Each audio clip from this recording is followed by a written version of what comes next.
Para pag nagpunta ka sa ibang manggagamo, sasabihin nila kapitbahay mo. O kaibigan mo. O, yun. Pero wala naman. Pero wala naman. Naisahan ka ni Satanas. Kasi alam mo ang kulang mo? Sobra ka sa pag-iisip. Eh bakit po? Eh palasimba naman po siya lang ngayon. O sige, tatapatin kita. Araw-araw ka nagsisimba, pero hindi ka nagtitiwala sa Diyos. Pangalawa, hindi ka humingi ng kapatawaran at nagpapatawad. May tinatanim siyang galit sa isip at puso niya, marami siyang problema dumarating, kaso hindi niya mapakawalan. Anumang sakuna, anumang trahedya nangyayari sa buhay niya, parang nagdarasal siya pero hindi siya nagtitiwala. Walang kwenta rin ang pagdarasal mo. Bagay mo, bakit bumili ka nito? Ano ba sinasabi ng isip mo at sinasabi sa ng kapwa kong manggagamot na bakit ka bumibili nito? O, tanongin kita, ano ba yung nararamdaman mo sakit at hindi mahirapan lunasin ang mga karamdaman mo sakit ng doktor? Paulit-ulit na nangyayari kaya ka pumunta sa albularyo. Ano ba yung nararamdaman mo sakit? Sukat tayo lang at tulungin. O, ngayon, tatanong kita, sukat tayo, anong iniisip mo at sinabi ng albularyo?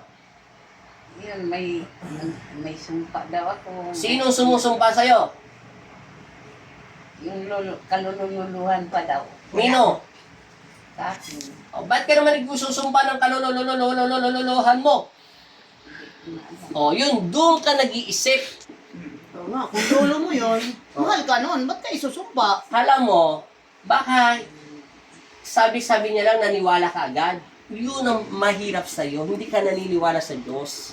Eh wala naman ako mapigang kulang, ano ba bang kulang yun? Dilipad ka dyan. Sa pwesto mo, aangat ka. Katulad yung kaninang babae, nagtitinda ng... Oh? Yung nagtitinda ng... Si Aling ano? Nakadilaw yun, nagtitinda ng baboy. Si Ayun. Aling ano? Di ba, pinitik ko lang yun, halos umangat ang puwet niya. Sabi, Ano? Aurora. Kasi ako na. Ay, hindi ba yun? Hindi.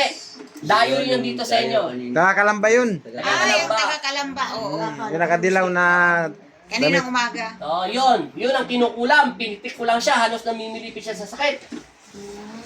Oh. Ikaw, may kinukulam ba? Tatapatin dito. Ang lahat ng kinukulam, hindi mo mapasosot yung dito mong alahas. Kasi ba, masama na pakiramdam mo, kukunin mo pa ba yung alahas mo? Ay, napadaan ka, eh, paano kung kamag-anak mo yung patay? Sasabihin mo sa giman mo, ay saglit lang, diyan ka muna. Kasi pupunta ako sa piling ko eh. Maisip mo pa kaya yun? So ano pong dapat gawin dyan? Sunugin? Tapon! Ibaon sa lupa. Ibaon sa lupa o ano? Tapon, hindi to binabaw, tinatapon lang to sa mga puno-puno, kalikasan, ganun lang. Ang binabaon yung... Paano naman po kung merong makapulot? Baka doon naman mapunta yung masamang ano? Papasok doon sa puno. Ah, okay.